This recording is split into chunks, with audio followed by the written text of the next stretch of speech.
Hello les enflammés, j'espère que vous allez bien. On se retrouve aujourd'hui pour un épisode un peu spécial parce que comme dit dans le titre, aujourd'hui, c'est mon anniversaire et je voulais célébrer avec toi 24 ans d'amour pour les livres. Donc dans cet épisode ultra personnel, je reviens sur mon parcours de lectrice et d'autrice et comment chaque page tournée m'a menée là où je suis aujourd'hui. Et ouais, à 24 ans, je me retourne sur mon histoire avec les livres, des premiers romans dévorés sous la couette aux nuits blanches que j'ai passé à écrire mes propres histoires. Entre mes doutes, mes rêves, mes échecs et mes victoires, je partage avec toi les moments clés qui ont façonné mon parcours. Bienvenue dans Entre les lignes, le podcast où la romance se lit et s'écrit. Je suis Chloé Dupont, autrice en maison d'édition et en auto-édition et blogueuse sur le blog Inflamed by Books. Ici, on plonge au cœur des histoires qui font battre nos cœurs, on décrypte les tropes qui nous obsèdent et on explore les coulisses de l'écriture. Que tu sois lectrice passionnée ou autrice en quête d'inspiration, installe-toi, prends une tasse de thé et laissons la magie opérer. Aujourd'hui, c'est mon anniversaire. Et quoi de mieux pour le célébrer que de parler de ce qui me passionne le plus sur cette terre. Un rapide aperçu de mon parcours, comment je suis passée de lectrice passionnée à autrice et blogueuse, pourquoi les livres ont toujours été mon refuge et ma plus grande source d'inspiration, je te raconte tout dans cet épisode. Alors, concernant mon parcours de lectrice, j'ai quelques petites questions justement à répondre. Alors, on m'a demandé quel était mon premier coup de foudre littéraire. Alors, c'est assez compliqué à dire parce que je ne me souviens pas de mon premier livre. Ouais, je sais, c'est un peu perturbant pour beaucoup, mais comme j'ai toujours aimé lire, et ce depuis toute petite, je ne me souviens pas du premier livre que j'ai lu, ni même du premier livre que j'ai aimé. Alors, il y a bien sûr beaucoup de lectures,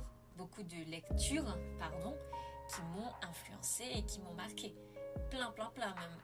Moi, je me souviens, à l'époque, c'était Les âmes vagabondes de Stéphanie Meyer.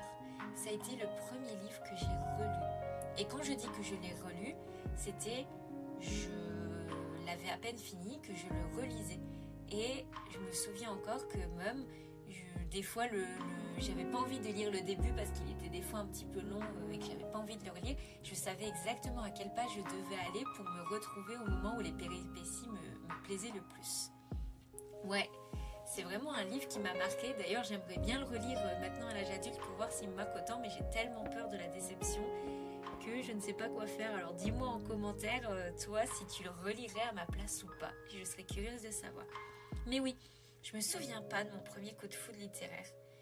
Tout ce que je sais, c'est que j'ai eu une très grosse évolution dans tout ce que je lisais. D'ailleurs, ça vient justement dans la question suivante. Les genres qui m'ont marqué, romance, fantastique, dark romance, comment mes goûts ont évolué au fil des ans. Alors, moi, je lis de tout. Il faut le savoir. Et je dis ça depuis très longtemps, mais en fait, je ne lis de tout depuis pas longtemps.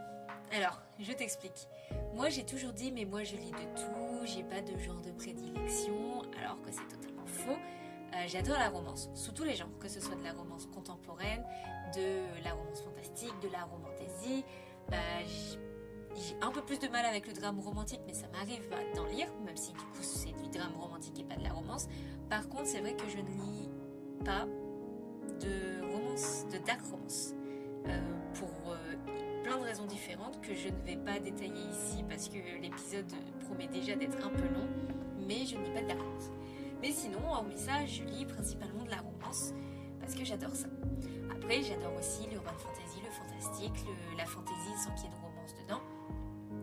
Mais, par exemple, à l'époque où je disais déjà, oui, moi je lis de tout, je n'avais jamais lu de thriller. Par exemple, je ne lisais pas de policier, je ne lisais pas de romans de vie, et je ne lisais pas juste des romans contemporains classiques. Voilà. Et en fait, il y a un an, je me suis mise à lire quelques thrillers que j'ai bien aimés. C'est pas mon genre de prédilection, mais j'adore. Et là, récemment, je me suis mise aussi à lire d'autres styles de livres. Parce que moi, j'étais très dans la fiction, mais la fiction vraiment de livres qu'on connaît maintenant. Tout ce qui est romance contemporaine, tout ce qui est Harry Potter, tout ça. Mais par exemple Circé de Madeleine Miller, pour ceux qui connaissent. Je ne lisais jamais ce genre de roman. Là, en ce moment, je suis... Alors, au moment où je tourne le podcast, parce que je sais que je l'aurai fini au moment où va sortir l'épisode, mais tant que le café est encore chaud. Et c'est juste un roman un peu de vie, un peu fantastique, mais c'est pas le genre d'épopée dont on parle quand on parle de fantastique ou de fantasy, de urban fantasy. Et j'avoue que j'aime beaucoup m'être diversifiée. Pareil, avant, je lisais quelques mangas, mais je lisais pas du tout de BD. Et je me suis mise à la BD, et c'est trop cool. Je vous conseille vraiment de vous mettre à la BD, c'est génial. Pareil, je ne lisais pas de novellas. Les novellas, quand on a envie d'une petite histoire pas trop longue, c'est top. Mais voilà, bref, tout ça pour dire que effectivement, je m'égare, mais avant, je disais que je lisais de tout, alors que je ne lisais pas du tout. Maintenant, alors, je suis sûre que si on cherche, il y a des genres que je n'ai pas encore explorés, mais ça va venir, je le sens, parce que je m'ouvre de plus en plus. Et donc, comment est-ce que mes goûts ont évolué ? Alors, il faut savoir que jusque mes, je dirais peut-être 14 ou 15 ans, quelque chose comme ça, je ne lisais pas du tout de romance. Je ne lisais que du fantastique, ou de la dystopie. Du Harry Potter, du Hunger Games, les classiques du genre. Pas du tout de romance. Même des romances de young adult, je n'en lisais pas. Et puis, je ne sais plus si c'est à 15-16 ans, quelque chose comme ça, j'ai découvert Colleen Hoover. Et là, il y a tout un monde des possibles qui s'est ouvert. Parce que, qu'on aime ou qu'on n'aime pas Colleen Hoover, le débat n'est pas là du tout. Qu'on tolère ou pas ce qu'elle dit, ce qu'elle fait dans ses bouquins, le débat n'est pas là. Je ne veux surtout pas de débat là-dessus en commentaire, c'est pas le but. Mais c'est elle qui m'a fait aimer la romance quand j'étais ado. Et depuis, je n'ai pas arrêté. Et justement, comme tu le sais, ça s'est même progressé parce que je ne lis quasiment que de la romance maintenant, dans le sens où c'est ce que j'aime le plus, donc c'est ce que je lis le plus, mais j'en écris. Et donc c'est bien que ce genre m'a beaucoup touchée. À l'époque, le livre de Colleen Hoover, ça par contre je m'en souviens, qui m'a fait aimer la romance, c'est Hopeless. C'est un vieux livre de Colleen Hoover que j'ai adoré, pareil que j'aimerais bien lire, mais comme il y a un petit retournement de situation à la fin, je sais que voilà, je ne l'aurai pas, mais je ne suis pas sûre que je vais autant aimer en le relisant, mais voilà, c'était le premier livre qui m'a fait aimer la romance. Et donc voilà un peu pour l'évolution. Avant je n'en lisais pas du tout, ado j'ai découvert Colleen Hoover, je me suis mise à en lire beaucoup. Maintenant c'est plus par phase. Alors encore une fois je lis beaucoup de romances, mais des fois j'ai plus mes phases romance de sport, des fois j'ai plus de la romance contemporaine classique, des fois je suis plus romantasy, ça dépend de mon mood, ça dépend de ce que j'écris aussi. Je l'expliquerai plus tard, mais tout dépend de ça aussi. Donc voilà. Ensuite, pourquoi j'ai voulu écrire ? Alors, pourquoi j'ai voulu écrire ? Honnêtement, encore une fois, alors je suis désolée, ce podcast risque de vous décevoir un petit peu parce qu'il y a plein de réponses qui vont pas du tout vous plaire. Mais pourquoi j'ai voulu écrire ? Je me suis beaucoup posé cette question. Et en fait, il y a un truc très bête qui m'est venu à l'esprit, c'est le fait que je voulais écrire mes propres histoires parce que j'arrivais pas à trouver ce que je voulais lire exactement. Mais je pense que c'était pas vraiment ça. Parce qu'en fait, il faut savoir que j'écris depuis que je suis gamine. J'ai retrouvé des carnets d'histoires que j'écrivais quand j'étais en 6e. Donc ouais, 6e, on a 11 ans quoi. Et j'écris depuis que j'ai 11 ans. Et donc, à l'époque, je ne sais même pas pourquoi je me suis mise à écrire. En effet, peut-être que c'était ça. Peut-être que je voulais juste écrire les histoires que j'arrivais pas à lire. Alors à l'époque, fun fact, c'était encore la mode des Twilight. Et c'était l'histoire d'un vampire qui tombait amoureux d'une humaine. Sauf que cette humaine, elle tombait malade et que le vampire, il devait la transformer. Oui, pour celles et ceux qui connaissent, c'est typiquement le tome 1 de Nightworld. Oui, c'est tout à fait ça, on va pas se mentir. C'était à ma sauce, mais c'était le même plot de départ, on va pas se mentir. Mais voilà, c'était cette mode-là, c'était très mal écrit, bien évidemment, j'avais 11 ans. Mais quand je relis ça, j'ai un petit peu de nostalgie, justement. Je trouve ça trop cool de me dire que j'écris depuis que j'ai 11 ans, quoi. Et que maintenant, j'ai concrétisé cette passion, quoi. C'est génial. Maintenant, si on me posait la question de pourquoi je veux écrire maintenant, je pense qu'il y a plein d'autres, il y a plein de raisons. effectivement, il y a toujours le fait de pouvoir écrire ce que j'aimerais lire, parce que forcément, quand on lit un livre, c'est jamais écrit exactement comme on le voudrait. Il y a plein de trucs qu'on voudrait faire autrement, ou on voudrait voir le personnage avec un autre personnage, ou telle scène, et donc forcément, ça donne envie d'écrire ses propres histoires. Mais il y a d'autres raisons qui se sont ajoutées, et je pense que ça s'est ajouté aussi parce que j'ai vieilli. Alors je sais, j'ai que 24 ans, je ne dis pas que je suis vieille, au contraire je le prends très très bien. Moi, mon anniversaire, il n'y a pas de souci, je le prends très bien.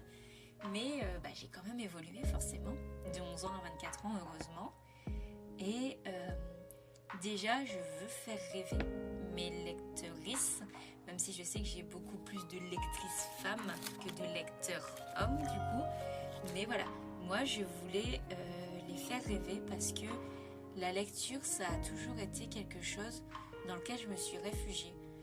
Quand j'étais gamine et adolescente, pour vous partager un peu ma vie, j'étais vraiment ce genre de gamine qui se faisait un peu harceler à l'école et du coup qui était toujours toute seule avec ses livres, et ça m'a permis de vivre un autre monde un peu par procuration. Alors c'est un peu triste dit comme ça, mais c'est comme ça que ça se passait. Et moi, je sais que j'ai envie d'être justement cette bouffée d'air frais, que ce soit pour les adolescentes, même si tous mes livres ne sont pas adaptés aux ados, donc c'est pour ça que je dis ça, mais aussi pour les adultes, parce qu'en fait, dans la vie, on a tous besoin d'avoir cette petite soupape. Et je trouve que la lecture, c'est une soupape incroyable parce que ça nous permet de vivre des vies et 1 million de vies et de vivre un peu par procuration là-dessus.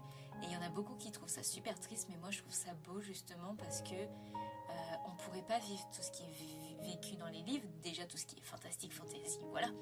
Mais aussi, on n'a qu'une vie, et lire, ça permet un peu d'expérimenter plusieurs vies, et je trouve ça magnifique.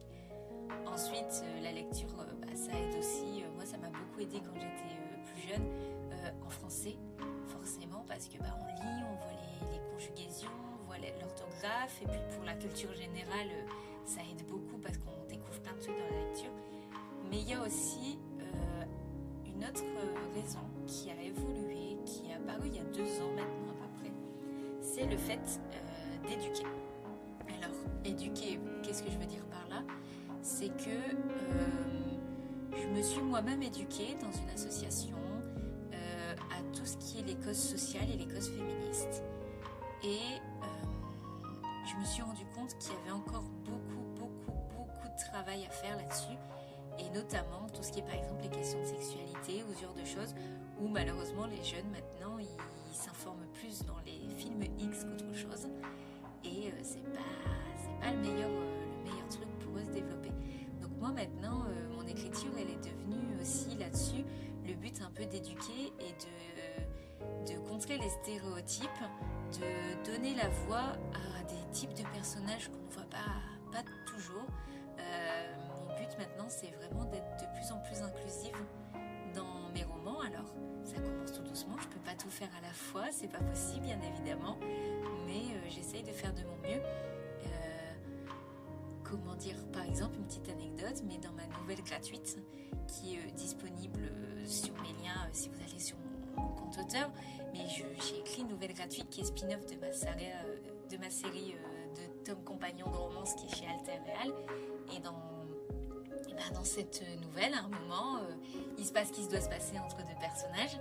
Et après avoir fait l'acte d'amour tous les deux, la nana, elle va aux toilettes faire pipi. Et ça peut paraître tout con, mais en fait, c'est le genre de choses qu'on ne raconte pas dans les histoires, parce que c'est pas glamour de dire qu'elle est partie faire pipi. Oui, mais en fait, les livres, ça aide aussi à éduquer. Et en fait, ça reflète juste la réalité. En fait, oui, une femme, après avoir fait l'amour, va faire pipi, par exemple. C'est la nature, et en fait, on n'en parle pas assez. Et le problème de lisser beaucoup ces choses-là, c'est que les jeunes qui lisent de la romance, parce qu'on sait très bien qu'il y a de plus en plus de jeunes, très très jeunes, qui lisent de la romance et aussi de la dark romance. Encore une fois, je ne lance pas le débat, mais voilà. Et je trouve que c'est aussi un peu notre rôle d'éduquer et de ne pas leur montrer une vision floutée de la réalité, alors qu'on pourrait juste leur montrer justement ce qui se passe dans la vraie vie et le banaliser. En fait, pourquoi est-ce que on banaliserait des vies qui sont lisses, qui sont sans tabou, sans ce genre de choses, alors que c'est pas la réalité? Et justement, en montrant plus d'origines ethniques différentes, en montrant les petits gestes du quotidien qui peuvent sembler dégueux ou quoi que ce soit, mais en fait non, on leur montre et on banalise les choses qui devraient être banalisées aussi en fait. Et c'est ça qui est bien, plutôt que de banaliser de la violence par exemple. Voilà, parenthèse fermée, une très très grande parenthèse, mais voilà, en fait pourquoi j'ai voulu écrire, c'était pour plein de raisons différentes qui ne cessent d'évoluer. Je sais qu'elles évolueront encore au fur et à mesure que j'évoluerai moi-même. Ensuite, quels sont les livres qui t'ont donné envie de continuer d'écrire? Ça c'est une vaste question, je ne sais pas si j'aurai une réponse à donner, encore une fois, désolée, ça va être décevant. Mais en fait, il y a tellement de livres qui m'ont inspirée, qui m'ont donné envie de continuer d'écrire. Moi, en ce moment, ceux qui m'inspirent le plus, c'est les romantaisies, notamment en ce moment la saga de Hannah Winton, donc The Foxglove King et The Hemlock Queen, mais aussi en ce moment, comme j'essaye d'écrire de plus en plus dans la diversité, parce que je trouve ça important, des autrices comme Blandine P. Martin ou comme Joanne von Haff, c'est des autrices que je lis beaucoup parce que justement elles vont dans la diversité, elles essayent de faire en sorte que ce soit diversifié. Je pense notamment à Baby Therapy de Blandine P. Martin où la nana elle est atteinte de vaginisme. Alors déjà il faut le faire pour parler en romance d'une nana qui est atteinte de vaginisme, mais en plus justement c'est toute l'histoire où elle veut faire un bébé toute seule parce qu'elle est atteinte de vaginisme et je trouve ça incroyable. Joanne von Haff, elle a écrit un personnage masculin, un protagoniste masculin, Love Interest, qui est nain. Bah ouais. Et en fait, je trouve ça trop inspirant de pouvoir lire des romances là-dessus.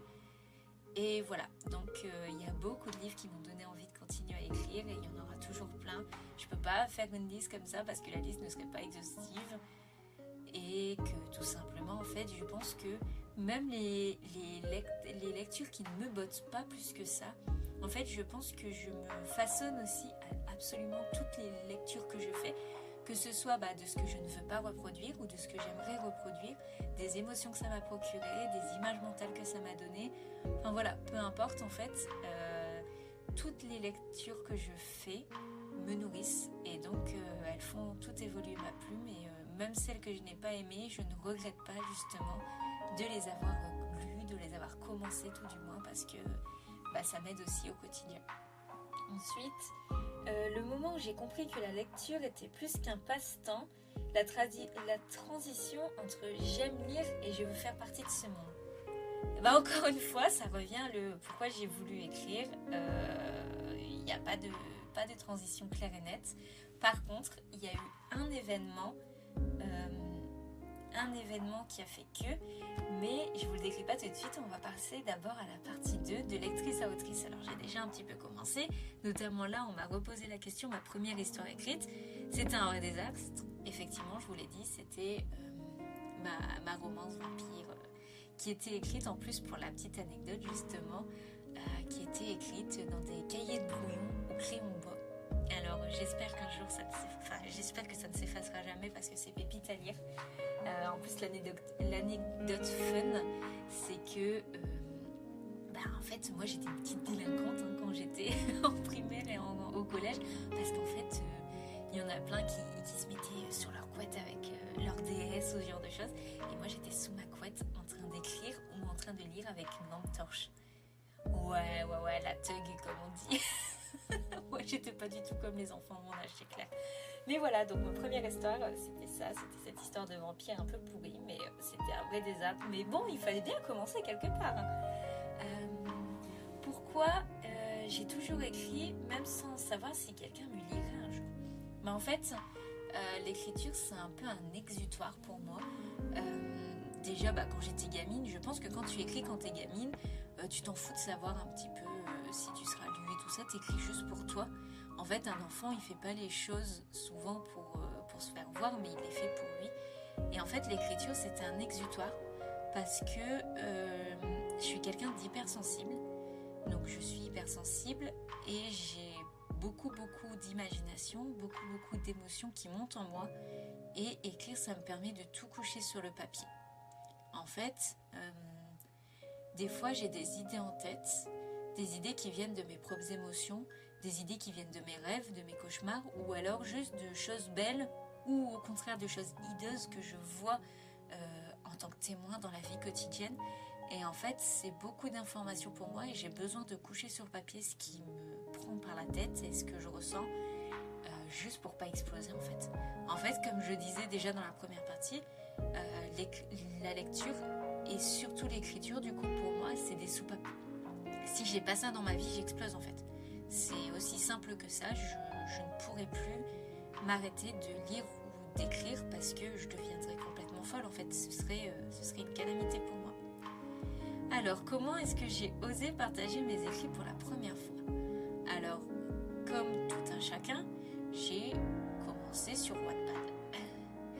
Mon premier roman, Behind Me, a commencé sur Wattpad. Alors, c'était pas les premiers trucs que j'avais postés, mais je m'étais dit, cette histoire, elle me tente bien, je vais l'écrire sur Wattpad. Et autant, ça a fait un flop. J'ai quasiment pas de lecture dessus sur Wattpad. J'ai abandonné l'idée parce que, clairement, Wattpad, c'était pas pour moi. Wattpad ne voulait pas de moi. Mais pendant quelques années, je sais pas si ce concours existe encore, mais il y a un concours qui s'appelle le prix Alain Desgaux de la francophonie. C'est un concours de nouvelles. Et il se passe avec la Fondation des Hauts-de-France et la Fondation de Lille du coup. Et la Fondation de Lille, Lille c'est à côté de chez moi. Et j'avais entendu parler de ça, je m'étais dit un jour, pourquoi pas, je vais écrire une nouvelle et je vais la renvoyer. Donc cette année-là, j'avais pas gagné. Et puis 2 ans après, j'ai revu une pub et je me suis dit, tiens, j'ai bien envie de parler. Donc c'est une nouvelle un peu spéciale. Je peux pas en dire trop parce qu'il y a un vrai retournement de situation à la fin qui fait que je peux pas vous en dire trop. Mais voilà, et donc j'ai écrit cette nouvelle juste en me disant j'ai envie d'écrire ça, au pire je vais la renvoyer, puis c'est tout. Et cette année-là, donc j'avais 17 ans, cette année-là, ma nouvelle a été lauréate.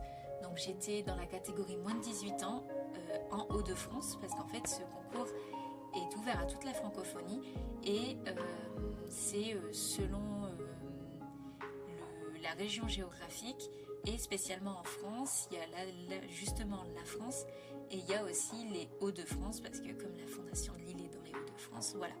Donc j'ai été lauréate, moins de 18 ans, Hauts-de-France et j'ai gagné un prix. Donc ma nouvelle a été publiée justement dans un recueil avec d'autres nouvelles.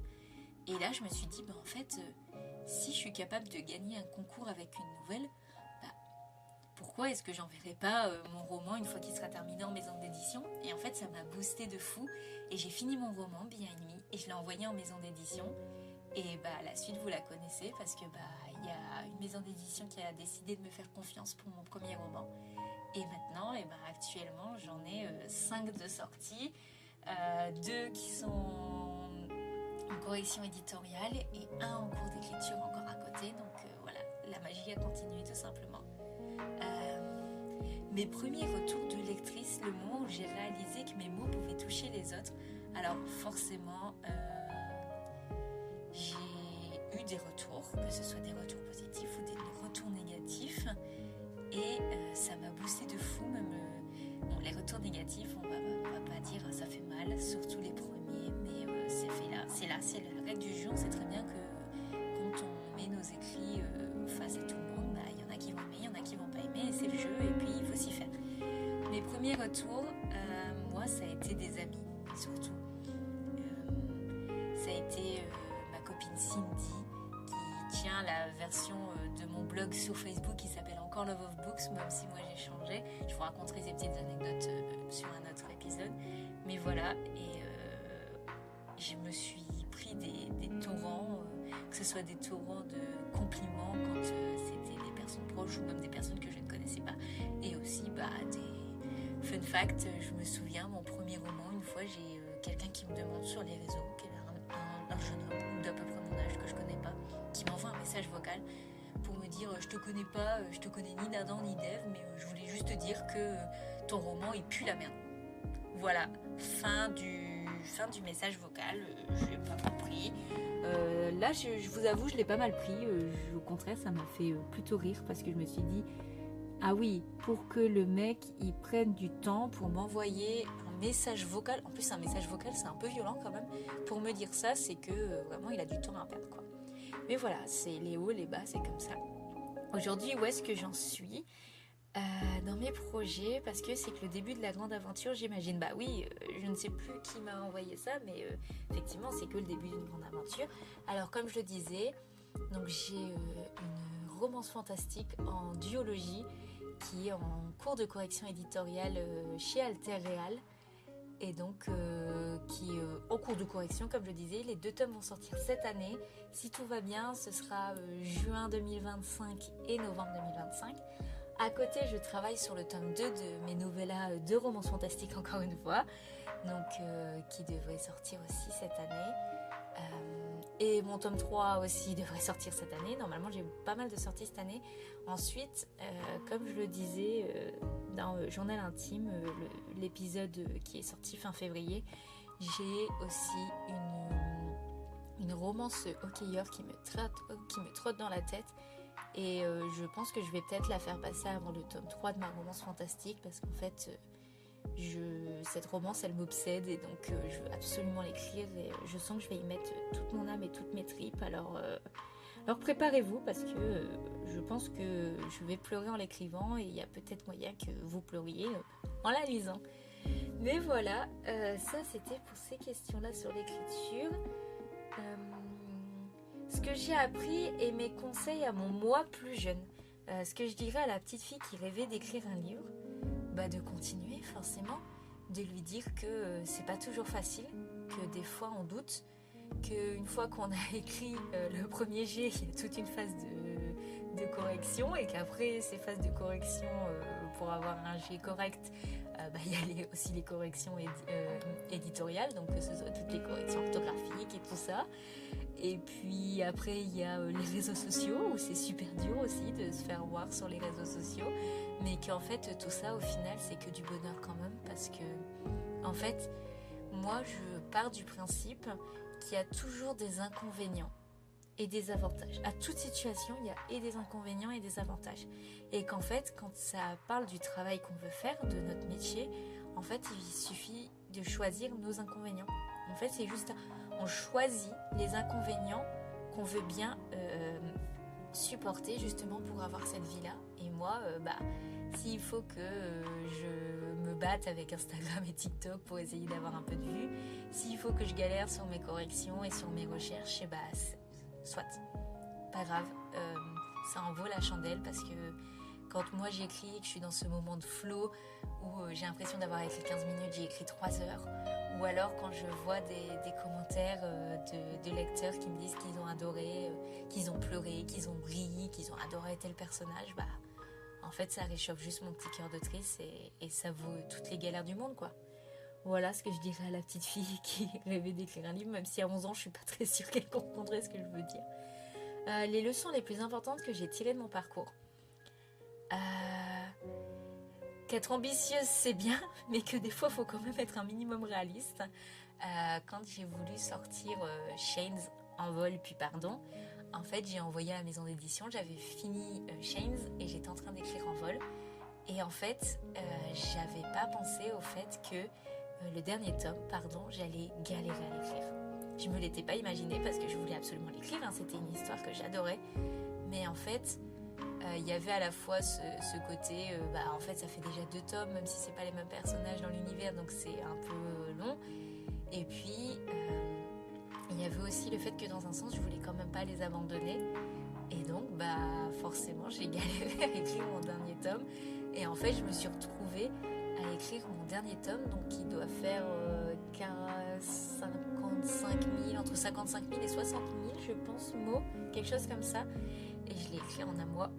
Et j'ai dit plus jamais, en fait je voulais respecter ma deadline, mais j'ai dit mais plus jamais Chloé, tu te mets une telle pression. En fait, vaut mieux limite que t'envoies, si tu veux continuer en maison d'édition, ou envoyer quand t'as écrit au moins les 2 premiers tomes sur 3, quoi.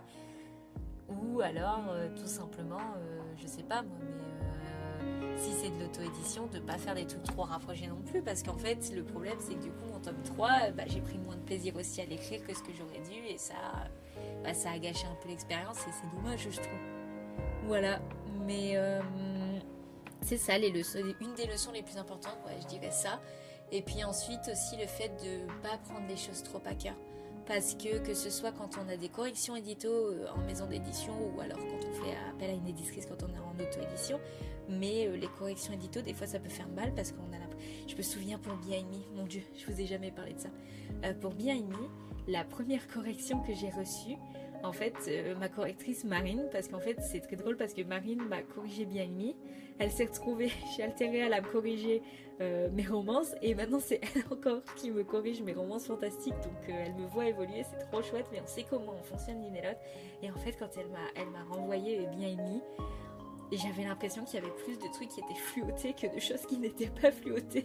Et quand j'ai vu ça, j'ai pris peur, je me suis dit waouh, mais en fait je sais pas écrire, en fait je suis nulle, je suis une merde, désolée de l'expression, mais c'est ce qui m'est venu à l'esprit.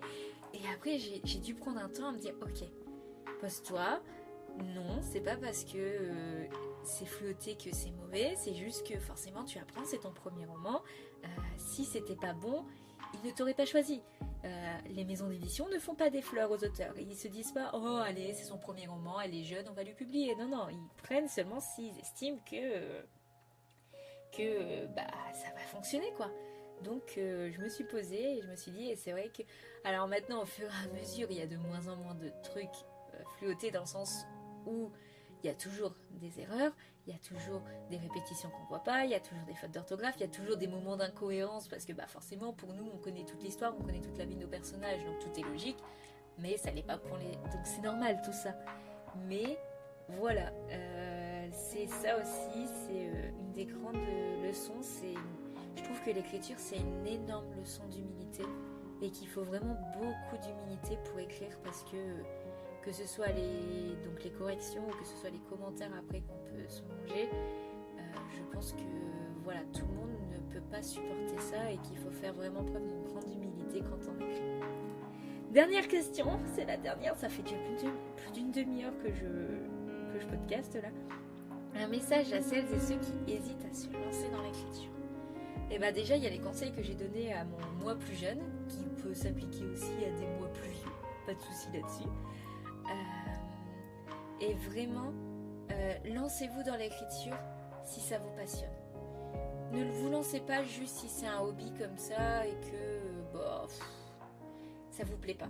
Ou alors vous pouvez tout à fait écrire, c'est juste comme ça pour vous, il n'y a aucun souci. Mais si vous voulez en faire un métier, que ce soit juste un métier qui vous rémunère un peu, beaucoup, passionnément ou à la folie, peu importe, juste écrivez toujours avec passion.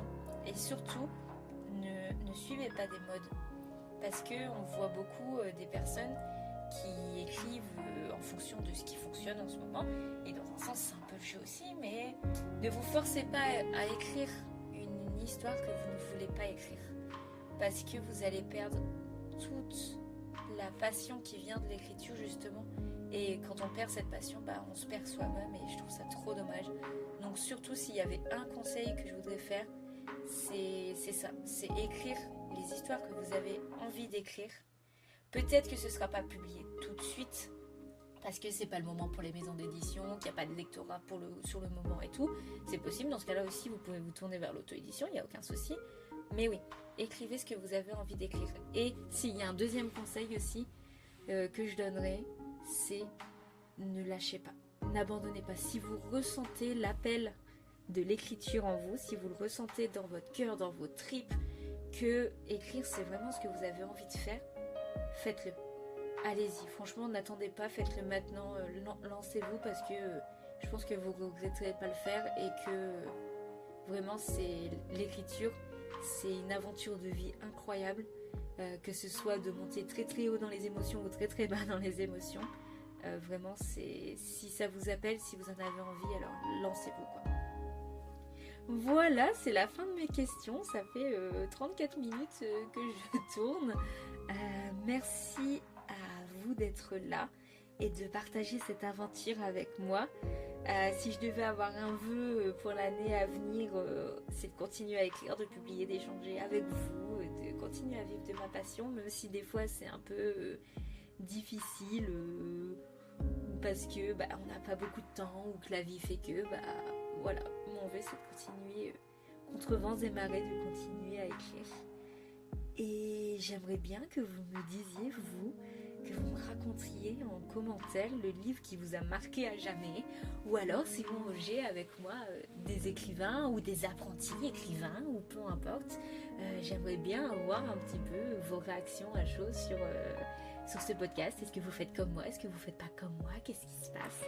Voilà, en tout cas, je vais couper là pour pas vous raconter ma vie encore trop longtemps. Et je vous dis en tout cas à la semaine prochaine pour un nouvel épisode. Et passez tous une excellente semaine. Salut!